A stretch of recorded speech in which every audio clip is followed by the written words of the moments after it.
Winter. Anak, may aasikasuhin lang ako para yumaman na tayo. Ikaw munang bantay ng bahay, ha? Tay, si nanay kasi ilang araw nang di umuwi. Wala ka pa rin bang balita sa kanya? Scarlett, di ba sabi ko sa'yo busy ang nanay mo? Babalik din yun, huwag ka mag-alala. Sige na, ha? Kainis, wala na naman signal. Kailangan ko tawagan si nanay. Naku, Mara, tigilan mo na ako, ha? Scarlett? Aling Rosa? Bakit po? Bakit nandito ka? Hindi ba dapat nasa burol ka ng nanay mo? Burol? Nagjo-joke ka ata, tita. Buhay pa yung nanay ko. Eh, kakagaling ko lang dun eh. O eto, hindi ba't nanay mo yung nakaiga dyan sa kabaong? Scarlett, anong ginagawa mo dito sa labas? Tay, explain mo to! Bakit nakaburol si nanay, ha? Kaya siguro hindi siya umuwi ng ilang araw? Honey, happy anniversary. A day in my life as... Ano ba special sa akin? Kuri-kuring-guri, kura-kuring-gura. Game 1. Bawal ang malapit na ma-dropout sa school. Di ako yun, ha? So for today's agenda, may pupuntahan tayo. So secret muna. Pero sasabihin ko na. Ano ba talaga? Bala ko kasi mag-business. Wow, business! OA. So hindi ko muna sasabihin kung anong business yon. Mind your own business muna. So guys, dahil anniversary na namin ni Honey Bunch bukas, bibilang ko siya ng flower and cake. So nandito na tayo sa flower shop ngayon. Ayan na guys, so nakabili na tayo. So pinili ko pink roses and ganito yung design niya. 12 pieces to guys kasi in each month, mahal ko siya. So 12 months. Gets nyo ba? Wala. Happy anniversary, Honey Bunch. I love you so much. Sana magkaanak na tayo. So, bibili ako ng cake para kay Honey Bunch. 2 cake yung binili ko. Tapos, ito yung papadedicate ko. Ate, pwede ba to? Guys, yung mukha ni ate, parang gusto niya sabihin sa akin na, sana sinend mo na lang yan sa messenger. Seryoso ako. Gusto ko talagang padedicate yun sa cake. Sa mga nagtatanong kung kapatid ko ba to, hindi ko po yun kapatid. O sige na, mag-promote ka na.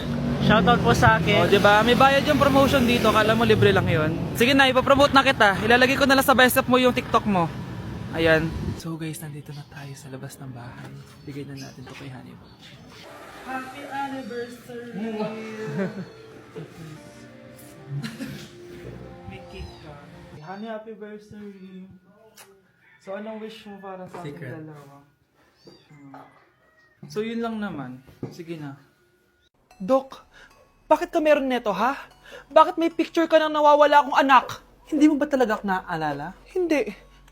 Sabihin mo sa akin, buhay pa ba ang anak ko? Umalis ka na. Marami pa akong gagawin. Buhay pa ba ang anak ko? Oo! Buhay na buhay ako! Ako ang anak mo na iniwan mo sa palengke dati! Nagtataka ka? Isa na akong trans ngayon. Alam mo, buti na lang, may mabait at mayamang pamilyang kumukup sa akin. Kaya maganda yung naging buhay ko. Tingnan mo, naging doktor pa ako. Kaya salamat sa'yo at iniwan mo ko. Anak, hinanap kita. Umasa ako na babalik ka. Hindi na importante yan. Ayaw na kita makita at hindi na kita kailangan. Kaya umalis ka na! Hello po. Kamusta po yung pasyente? Dok, si nanay naman yung nagkasakit. Kamusta na siya? Okay naman. Sa iba ko na lang siya ipapaasikaso, ha? Anak? Anak, please! Bakit anak tawag mo sa kanya, Nay? Sure ka ba na habang buhay ka magagalit sa nanay mo? Nakita ko results niya kanina. Anytime, pwede siya mawala. Magpapahangin lang ako. Nasaan na sila?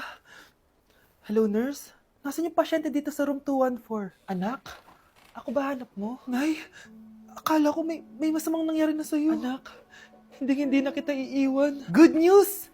False alarm lang pala yung nakita namin result sa nanay mo. Ibig sabihin, magiging okay siya. Salamat naman. Nay, ayoko na mawala ka sa akin, ha? Yay! May ate na ako! Nay, sorry. Napagastos ka pa tuloy sa pagpapa-hospital sa akin. Ano ka ba, anak? Nawala na nga sa akin yung kuya mo, di ba? Ayoko namang mawala ka din sa akin. Hello po, good morning. Dok, ano po balita? Makakalabas na po ba si Scarlett bukas? Ma'am, may good news po ako. Pwede na po lumabas si Scarlett bukas. Salamat sa Diyos! Hindi na ako magiging pabayang ina. Ayoko na maulit yung nangyari sa kuya mo. Nay, ano pala nangyari kay kuya? Hindi mo pa nakwento sa akin yun. Ha? Bata pa yung kuya mo, anak, nung nawala ko siya sa palengke. Mare, magkano tong sitaw? 50 na lang sa'yo, Mare. Ang mahal naman, Mare. Pwedeng 20 na lang to. Mga laruan ba yun? Ang ganda nun na. O siya, sige na, kumare naman kita eh. Ayun yung gusto ko sa'yo eh. Tara na, anak. Anak, anong lugar na to? Nasaan yung batang yun? Nasaan na si nanay? Nay! Anak! Ate, may nakita po kayong bata dito? Ay, wala po akong nakita eh. Nasaan na ba yun? Anak! Simula noon, hindi ko na nakita yung kuya mo, Scarlett. Hanggang sa may pumuntang pulis sa bahay natin. Ang sabi nila, patay na daw siya. Grabe naman yung nangyari kay Kuya Nay. Ang lungkot naman po pala nung nangyari sa kuya ni Scarlett. Sige na po, ma'am. Kailangan ko pa po bisitahin yung mga ibang pasyente. Sige po, Doc. Salamat po. Anak, ang importante, makakauwi ka na bukas. Opo, Nay. Makakapag-thirst trap na ako ulit.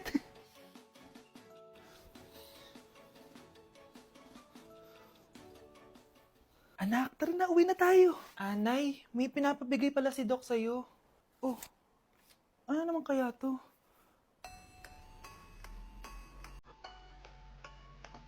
Paano nangyari yun? Deixa a timidez de lado, puxa a amiga e vem dançar.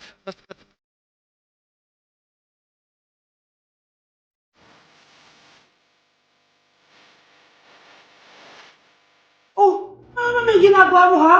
Imbis na mag-aaral ka, kung ano yung ginagawa mo. Anay, gusto kasi ito sa TikTok. Akin na nga yan, ako gagawa.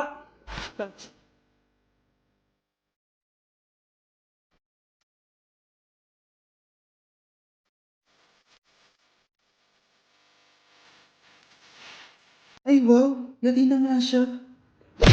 Trigger warning, kung takot kayo sa tahi, huwag niyong papanoorin to. So may nag-comment, bago ko sagutin yan, gusto ko lang sabihin na Happy New Year everyone! Tapos na yung 2024. So, answering the question, ano po yung nasa labi niyo? Tinahi po yung labi ko. Ang ginawa pong surgery sa akin is lip reduction surgery. So, pang 5 araw na to guys, and as you can see, hindi ko na ilalapit kasi baka matakot talaga kayo. Bakit ako nagpa-lip reduction surgery? First of all, siguro lahat naman tayo may insecurity. And kung di nyo napapansin, malaki talaga naturally yung labi ko. Mas malaki yung sa taas compared sa baba. So, hindi siya proportion. Actually, dapat hindi ko na siya itutuloy. Pero may isang bagay kung bakit ko siya tinuloy. And yung number 2 reason ko is palagi ko siyang nakakagat whenever na kumakain ako. So, dahil nga malaki yung labi ko, marami laman sa loob. So, kapag ngumunguya ako, nakakain ko siya. Ang tendency, hindi nawawala yung singaw ko. And lumalaki yung singaw ko kasi palagi ko siyang nakakagat. Imagine, hindi lang isa, hindi lang dalawa ko siya beses nakakagat, kundi siguro mga 5. Ganun kalala. So, dugong-dugo talaga. Kaya tinuloy ko na rin siya para finally mabawasan na yung laman niya sa loob at sana hindi ko na siya makagat in the future. Pero syempre, para mas maging confident na rin ako sa mga pictures. Kung nagtataka kayo kung bakit after Pasko or December 26 ako nagpa-surgery, is yun yung earliest na appointment na pwede yung doctor ko. And yun na yung ginrab ko since kailangan kong gumaling before ako bumalik sa school. Kasi di naman ako pwedeng bumalik sa school na nang ganito yung sitwasyon ng bibig ko. Paano ako magre-report, diba? Ito na ata yung sinasabi nilang New Year, New Me. So yun lang naman guys. Again, happy New Year. Wishing you all the best in 2025. Babalik na ako sa content ko. Promise, pag gumaling na talaga to. Bye-bye. Anak? Oh, Nay. Gising ka pa? May ibibigay lang ako sa'yo. Oh, eto. Good luck to, ha? Dreamcatcher to, Nay, ah. Oo, anak. Ang sabi nila, magsabi ka lang ng wish mo dyan, matutupad. Malay mo naman, di ba? Thank you, Nay. Dreamcatcher. Matry nga to. Sana maging top 1 ako sa klase namin. Anak! Congrats! Bakit po, Nay? Ikaw daw ang top 1 sa klase nyo! Totoo ba, Nay? Totoo nga to.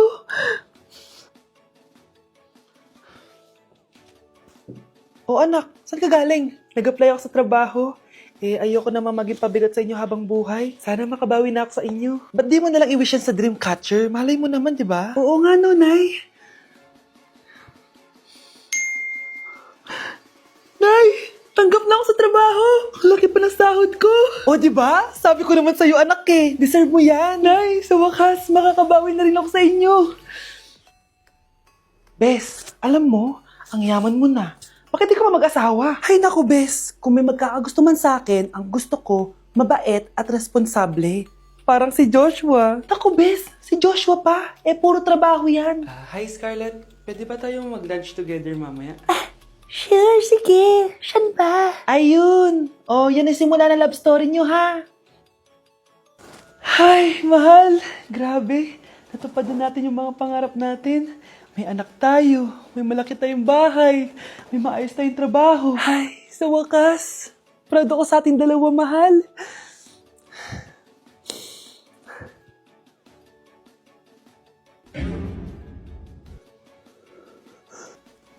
Mahal? Nay!